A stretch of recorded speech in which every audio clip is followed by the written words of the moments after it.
Bom, eu vou apresentar meu slide relacionado ao trabalho de geografia com o tema leste europeu. E essa aqui é a capa do meu slide, relacionado ao leste europeu. Aluno, Amanda Costa de Souza, Colégio Geração de Valor, professora Samara, turma 9º ano.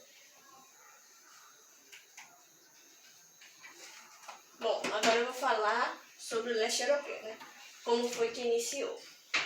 No século XX, com a Primeira Guerra Mundial, áreas do centro oriental da Europa, sul da Alemanha, com a desintegração, gerou outros países. Então a gente viu que no século XIX, com a Primeira Guerra Mundial, que surgiu essas áreas do centro oriental da Europa, do sul da Alemanha e da desintegração. E com a desintegração que gerou outros países. Então, a derrota alemã surgiu no norte da Polônia e com a perda de terras do Império Russo, que ocupou as repúblicas bálticas, perdidas em conflito. Então aqui está mostrando como foi que iniciou, que iniciou no século XX, com a Primeira Guerra Mundial, do centro da Europa, do sul da Alemanha, entre outras coisas, com a desintegração, e também com a derrota alemã, que surgiu no norte da Polônia, e que teve as perdas de terra, e que assim que começou a ocupação das repúblicas bálticas e as perdas em conflito. Então foi assim que iniciou. Agora eu vou falar sobre a organização geopolítica. Peraí, deixa eu mostrar a imagem primeiro, aqui do lado. A gente está vendo aqui um mapa, dos países do leste europeu, como a Polônia, a Ucrânia, a Alemanha, entre outros países, que tem aqui, do leste europeu. Agora sim eu vou para a organização geopolítica. O mapa geopolítico é definido por territórios e fronteiras, construído na Primeira Guerra Mundial e que foi consolidado com a dominação soviética. Então aqui está falando como foi o surgimento da política, que ela foi definida por territórios e fronteiras, ou seja, ela foi construída, ela construiu com a Primeira Guerra Mundial, mas ela realmente só foi consolidada na Segunda Guerra Mundial com a dominação soviética, que ela realmente entrou em ação. Agora, a posição geográfica, que essa foi a política, agora a gente vai para a geográfica. Ela é localizada na Rússia, Rússia socialista e Europa capitalista, com delimitação entre blocos que influenciavam e dividiam o mundo. Então a gente vê aqui que a posição geográfica ela é localizada na Rússia, que a gente viu socialista, e Europa capitalista, Só que entre elas havia um limite, entendeu? Entre elas, E uma que influenciava e dividia o mundo, nessa região. Então havia um limite entre elas duas.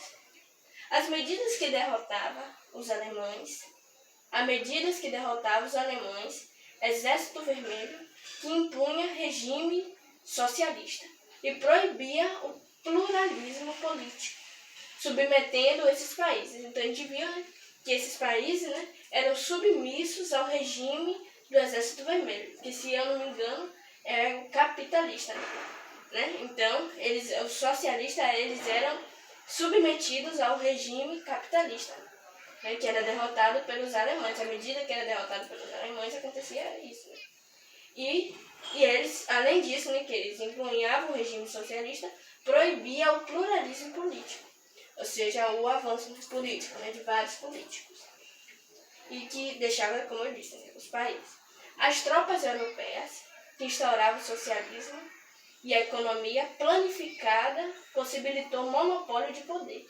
Então essas tropas soviéticas, que trouxeram o capitalismo, que instauraram, que era uma economia estável, planificada, ou seja, plana, uma economia plana, estável, controlada, que possibilitou o monopólio de poder, que é a organização. É um controle de poder, um benefício de poder. E aqui tem umas imagens, mostrando os conflitos, né, entre eles. O conflito entre eles dois, assim. Agora eu vou ao fim do socialismo. Agora vamos falar sobre o fim do socialismo. Esse poderio, mesmo com a desaprovação da população, manteve até em 1989. Em 1991, quando o poderio e as bases comunistas entraram em crise e fronteiras foram redefinidas, a integração da Alemanha Oriental para a Alemanha Ocidental. Então a gente viu, né, que com esse poderio, né, socialista que a gente tinha visto anteriormente, né, e com a desaprovação, era mesmo com a desaprovação da população, a população não aprovava esse poder, né, quando esse poderio e as bases econômicas entraram em crise, né, esse poderio entrou em crise e as fronteiras foram redefinidas, né, por conta da crise e tudo, né, aí que houve a integração, né, da Alemanha Oriental, como foi redefinido nesses países, né. Foi com a integração, né? Foi a integração da Alemanha Oriental para a Ocidental, a divisão da Tchecoslováquia, é um nome difícil, né?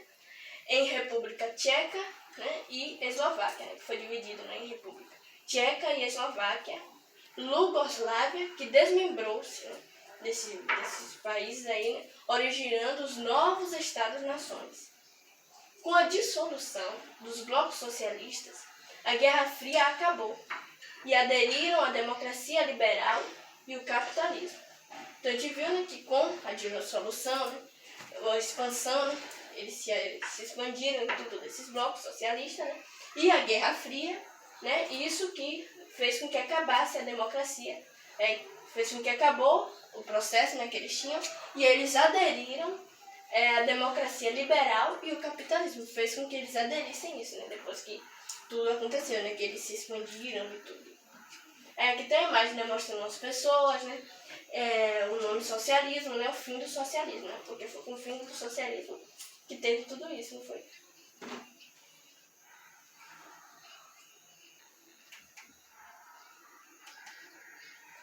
Pronto, agora a gente vai falar sobre o segundo tópico, que é a reação à dominação soviética. A gente vai falar o início disso. Os povos centro-europeus eram contrários à Europa Ocidental, no bloco soviético. E isso que ocasionou um movimento popular, que é comandado, né, por esse Imre Nagy. Então a gente viu, né, que esses povos, né, europeus, né, eles eram contrários, os europeus centrais eram contra os europeus ocidentais, né? E isso que ocasionou esse movimento, né? Organizado por esse Imre Nagy, né? Aí o que ele propõe, né? O que acontecia, né, nesse movimento? O que ele queria? Qual era o objetivo dele com esse movimento? Propor a democracia comunista, buscando liberdade e alteração na economia, derrotada pelos stalinistas soviéticos. Então é isso que eles queriam, né? Eles queriam uma democracia comunista, esse movimento, né? Eles queriam uma liberdade, né, e de alteração na economia, né, que foi derrotado por esse soviético, né. Assim ocorreu as mudanças, né? Então isso aconteceu e aí ocorreu essa mudança, né? Na produção de bens, liberdade e autonomia para camponeses e empresas estatais. Então a gente viu que com isso eles conseguiram a liberdade que eles tanto queriam. E aqui tem a imagem mostrando como foi, né, a reação da dominação. Assim, a gente vê ali a imagem. Agora vamos falar da dominação soviética. Em 1989, o Parlamento da Hungria acabou com a ditadura do Partido Único, ao aprovar a lei que permitia o pluripartidarismo. Então a gente viu, né, que nessa época, né, o Parlamento da Hungria acabou com a ditadura, né, que tinha no país, né, e Partido Único, né, que tinha a ditadura do Partido Único, e permitiu o pluripartidarismo, ou seja, antes era um partido único e agora, né, foi dividido em vários partidos em apenas um sistema político. E o país tornou-se uma democracia, né, como eles queriam desde o início, né, uma democracia, passando a se chamar de República da Hungria. Então, com isso tudo que aconteceu, né, eles deram até um nome, né, que foi a República da Hungria.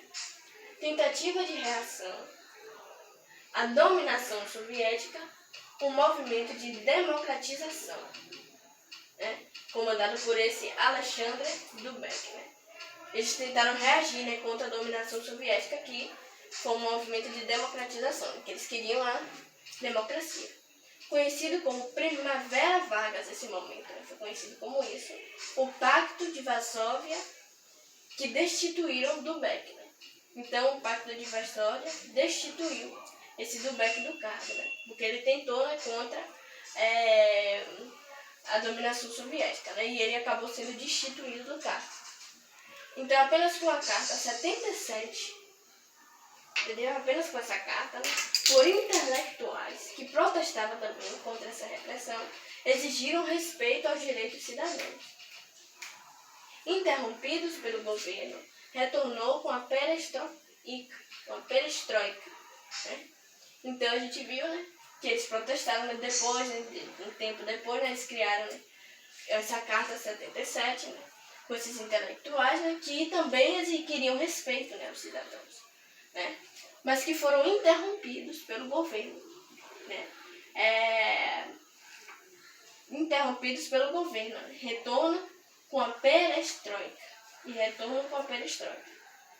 1987, reorganizaram o movimento e assumiram sua liderança, né, que é chamado de Fórum Cívico, né, quando eles reassumiram essa liderança.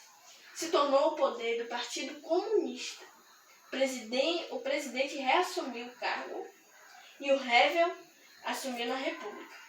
Então, a gente viu, né, que eles conseguiram retornar, né, o outro, né, que havia sido destituído, né, retornou ao poder e ainda teve um novo presidente que foi esse Havel da República, né, que esse momento, né, foi chamado de Revolução de Veludo, que levou uma negociação pacífica que dividia de dois estados, a Tcheca e a Eslováquia. Então, essa movimentação, que ela promoveu uma negociação pacífica, né, e que dividiu esses dois estados, né, entre Tcheca e Eslováquia. Para desafiar o comunismo, foi criado o Sindicato Católico de Solidariedade. Essa iniciativa foi combatida pelos comunistas. Então, a gente viu, né, que foi criado, né, esse Sindicato Católico de Solidariedade, que foi um conflito, mais pra frente a gente vai ver, né, religioso, mas que, como a gente viu aqui, foi combatido pelos comunistas. Agora a gente vai ver os fins das dificuldades vividas. Em 1988, o sindicato emergiu e liderou forças e greves, a defesa dos trabalhadores, obrigou comunistas a ceder. Então o sindicato, né, emergiu e liderou mesmo a força, né, greves, a defesa dos trabalhadores, e obrigou comunistas a ceder isso. A solidariedade foi revogada e com o acordo estabeleceram regras políticas, cargos de presidente da República e instituições de parlamento. O Partido Comunista perdeu sua força.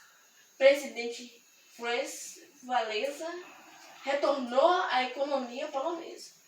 Então, a gente viu, né, que essa solidariedade, né, foi revogada, né, e eles realmente estabeleceram essas regras, né, tanto na política como em cargo de presidente da República, instituições de parlamento, Partido Comunista, né, e assim, né, foi perdendo a sua força, né, o presidente, né, Walesa, né, perdeu sua força e eles foram perdendo, o Partido Comunista foi perdendo sua força e esse presidente retornou, né, à economia polonesa. Com a entrada da União Europeia, destacou na economia, né, apesar do desemprego, 25% trabalha com agricultura familiar.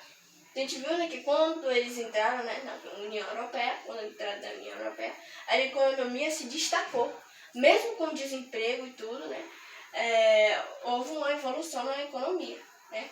Muitos trabalharam, a maioria trabalhava na agricultura familiar, né, e assim foram dinamizando industrialmente. E houve um grande crescimento, que mostra, né, a União Soviética, uma força da União Soviética. O fim da dominação soviética. o início, né? Isso já é um outro tópico. Fim da dominação soviética. Início. A crise socialista, iniciada em 1985, resultou no fim da Guerra Fria, da União Soviética e o domínio comunista sobre os países do leste europeu. A gente viu que quando essa crise iniciou, né, resultou nisso, no fim da Guerra Fria e da União Soviética, né, que eram os problemas que ele tinha. Né? E o domínio também comunista, né, com a crise socialista. Né? E com isso, os Estados Unidos, como sempre, né, se firmaram como maior potência mundial, né? Como a gente viu, né, nos assuntos anteriores. A União Soviética dominou os países da Europa Ocidental, cuja industrialização seguia os padrões do Segundo Mundo, bastante dependentes política e militarmente da superpotência socialista. Então a gente viu, né, que os países europeus começaram a depender completamente da União Soviética. E militarmente também, né, dessa potência socialista. O fim da URSS possibilitou a adoção pelos países do leste europeu de modelos parlamentares e democráticos, semelhantes aos europeus ocidentais. A gente viu que com o fim, né, da URSS, né, possibilitou esse novo modelo, né, de parlamento democrático, né, que foi a democracia, né, porque era um país comunista, né, e se tornou um país democrático. Aí aqui está mostrando uma imagem, né, representando o fim da URSS, que possibilitou tudo isso. Né. Economia. Os países europeus tiveram que se adaptar por conta da economia atrasada, né? Como a gente viu, né, que houve a crise econômica e tudo, então teve que haver um processo de adaptação. E aí agora a gente vai ver, né, alguns fatores, né, desse processo de adaptação. As regras do mercado capitalista, como privatização de empresas estatais, retorno de propriedade privada e livre entrada de capital estrangeiro, buscando medidas dos países ocidentais, como tinha muito. Também outra forma, né, que para eles conseguirem crescer na economia atrasada, né, eles buscaram apoio, né, dos países ocidentais. Como eles tinham muito em comum, né, eles apoiaram na mão de obra e na educação. E assim eles foram conseguindo a prosperidade, o avanço da economia. Na economia planificada, né, plana, como a gente viu, não conhecia desemprego, altos índices de inflação e custo de vida, que fez com que enfrentassem séria crise econômica. Como a gente viu antes, né, a economia deles era planificada, era plana, era regular, né, e eles nunca tinham experimentado esses momentos de crise. Então, foi isso. Com isso, né, eles acabaram passando por essa crise, né, e eles conheceram o desemprego, altos índices de inflação, como a gente viu aqui, né, estava citando. Aí, aqui tem uma foto, né, mostrando a União Europeia e a crise, né, uma representação. Transição econômica do leste europeu. Mais um tópico. Transição econômica. As mudanças de sistema econômico, passando de uma economia de propriedade estatal para uma economia iniciativa. Ou seja, propriedade estatal, né, é que eles se dedicavam, né, mais para o mercado, a produção. Para o mercado. Não, era para a produção. Para a produção. A propriedade estatal, né, eles se dedicavam mais para a produção. Né, investiam mais na produção. E a privada, eles investiram mais no mercado. Ou ao contrário, mais ou menos isso. Um era investir para a produção e o outro investia para o mercado. Após a Segunda Guerra Mundial, o desenvolvimento industrial era baseado no planejamento estatal, né, como a gente viu, né, que era baseado, se eu não me engano, era na produção, no mercado, né? Baseado no planejamento estatal, mas defasou, né, com o surgimento de novas tecnologias. Então, com o avanço da tecnologia, esse antigo processo, né, defasou. E aí se abriu, né, com esse avanço, né, com esse novo modelo industrial, abriu mercados, cortou subsídios às empresas estatais, liberou preços, né, e sofreram um surto inflacionário.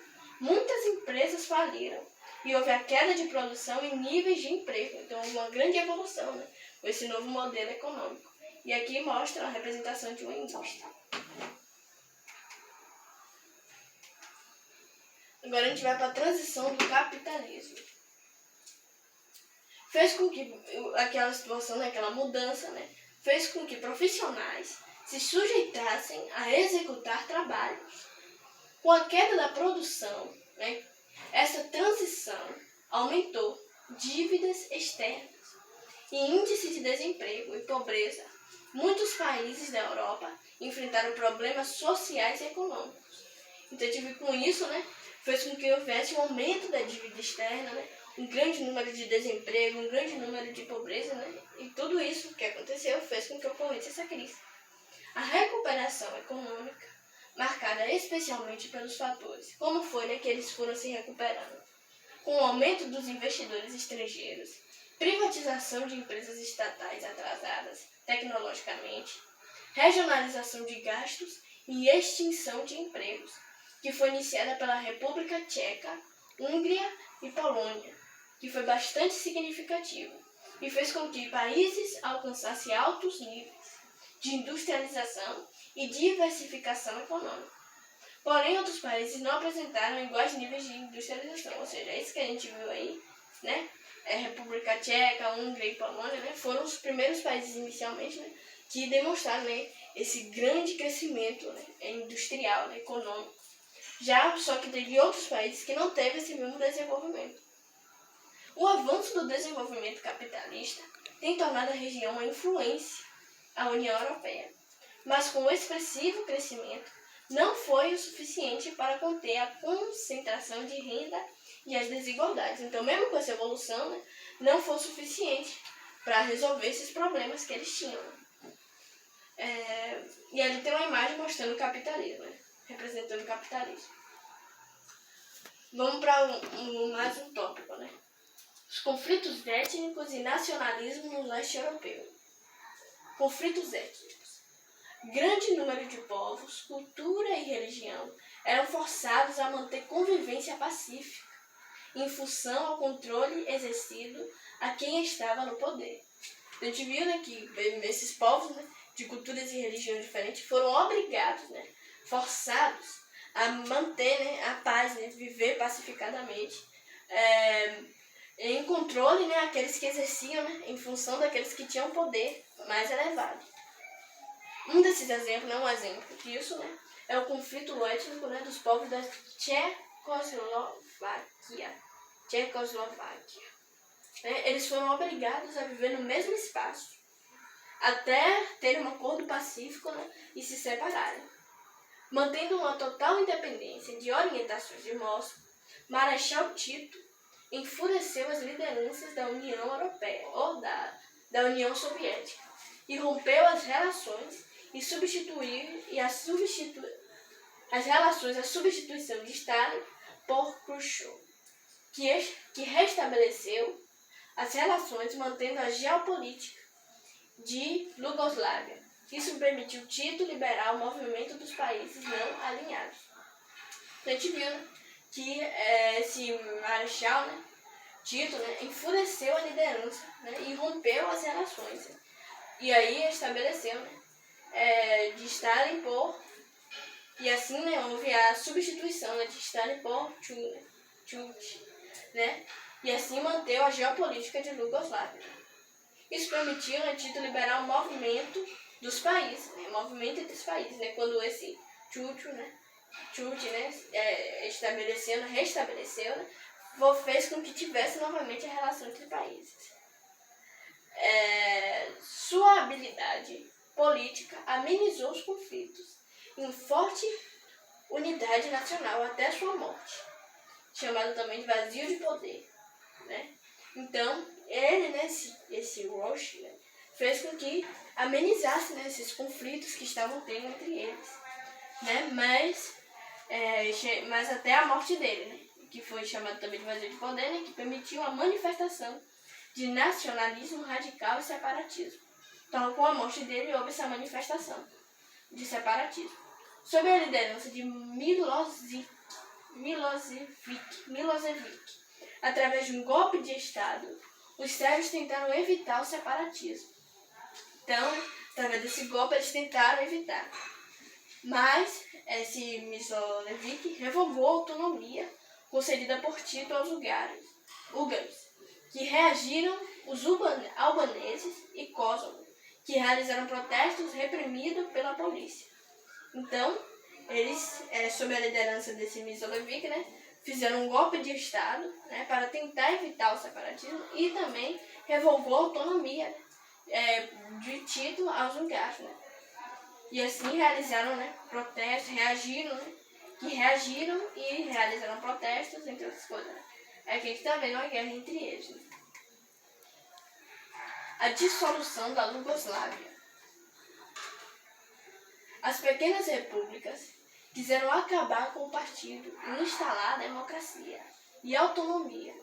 Uns declararam sua independência. Aí quais foram, né, os que declararam a independência? Eslovênia, Croácia, Macedônia. Na Bósnia e Herzegovina, os sérvios se organizavam em milícias, comandadas por ex-oficiais de exército. Então a gente viu, né, que tem esse conflito entre eles, né? Porque a República quiseram acabar com esse partido, né? E instalar a democracia, e aí, né, uns que se declararam independentes com esses países setados, né? E aí eles se organizaram, né, os sérvios, né, na Bósnia e Herzegovina, viu? Que esses sérvios, né, se organizaram em milícias, né, comandadas por oficiais do exército, e iniciaram uma guerra de barbárie, né, com o objetivo de expulsar os moradores bósnios, né, e croatas. A ONU tentou intervir, mas isso só acabou esse conflito quando os Estados Unidos chegou e mandou que eles parassem com isso. Essa foi a maior guerra étnico-religiosa, né, como eu tinha dito há um tempo atrás. Em 1992, foi reconhecida pela Comunidade Europeia, ONU, Iugoslávia, e os novos estados, que foi reestruturado e formando a Federação Montenegro, governo quase independente. Então, com isso, né, eles foram reconhecidos, esses países que a gente viu foi reconhecido, foram reestruturados, né, esses estados, né, e aí formaram essa Federação Montenegro. Ali, né, tem uma história em quadrinho, né, que diz assim: pare de se contorcer, você está oprimindo a nossa liberdade religiosa, direitos humanos, direitos civis. Então a gente vê, né, nas coisas que eles realmente brigavam muito pelos direitos, né, pela democracia, pela liberdade, né, pela independência. Regime sérvio. É o penúltimo slide. Tornou-se o mais rígido nacionalista, reduzindo a posição interna. A Albânia passou por crise financeira, que provocou consequências. Quais foram as consequências, né, dessa crise financeira, né, que foi provocada? A queda do governo do país com o exterior. Os kosovares receberam armas albanesas. A Sérvia reagiu violentamente e os kosovos não recuaram. Eles não recuaram. Quando a Sérvia reagiu, eles foram em frente e ocorreu essa intervenção no conflito. A Organização do Tratado do Atlântico, que atuou militarmente contra a Iugoslávia para pressionar Milosevic, né, acabar com os ataques, que foi preso, né, esse Milosevic, né, eles pressionaram ele para que ele acabasse com esses ataques, né, mas ele acabou sendo preso e condenado por crime de guerra. Kosovo, por conta da situação econômica que ele está enfrentando por causa das guerras e tudo, né, foi administrado pela ONU, que tornou-se uma protetora internacional esse lugar, o Kosovo, né? Ainda que OTAN alegasse que tinha o objetivo de proteger kosovares, o desejo era justificar a continuidade pós-Guerra Fria. Ou seja, eles estavam dizendo, né, a ONU, né, que eles queriam ajudar os povos, mas o objetivo deles era outro, né? Era justificar, né, a continuidade pós-Guerra Fria e também reafirmar a potência hegemônica, né, com liderança. Com o fim da República Iugoslávia, fundaram a República Federal da Sérvia, Montenegro, e declarou-se independente, reconhecida em vários países a Sérvia. Eles ainda procuram a Sérvia impediu o reconhecimento internacional de Kosovo e pretende ingressar na UE, que até hoje não conseguiram por conta disso. Aí aqui mostra um exemplo dos conflitos. Kosovo na Sérvia, sérvios em Kosovo e Sérvia na Europa. Uma imagem representando a situação que a gente acabou de ver agora. E o último agora, que é o último tópico, que é fluxos migratórios do leste europeu. Uma das principais consequências da transição da economia socialista para a capitalista no leste europeu são os fluxos migratórios para a Europa Ocidental. A gente viu que a principal consequência dessa transição, dessa mudança econômica que a gente viu anteriormente, foram os fluxos migratórios para a Europa Ocidental, para lá que migraram. Aí agora a gente vai ver as pessoas que migraram para lá, que foram os albaneses, romenos, búlgaros, tchechevos, eslovacos, poloneses, russos, ucranianos, bielorrussos, croatas, bósnios e sérvios. Essas mudanças de sistema econômico têm gerado problemas, desfasagem tecnológica, fechamentos de indústrias, quedas de produção agrícola, que fez com que atingisse grandes proporções no crescimento econômico informal. Dessas coisas todas que a gente viu, proporcionou grandes consequências, e também um aumento de crescimento econômico informal. E qual foi esse crescimento? O tráfico, quadrilhas de tráfico de drogas, armas, pessoas que isso desestabilizou a economia, marginalizou grande parte dos habitantes por isso. E aqui mostra os fluxos migratórios para a Europa e Portugal. Países em acompanhamento, países de partidas e fluxos. Mostra França, Holanda, Bélgica, entre outros, Itália, vários países. Então assim eu termino a minha apresentação.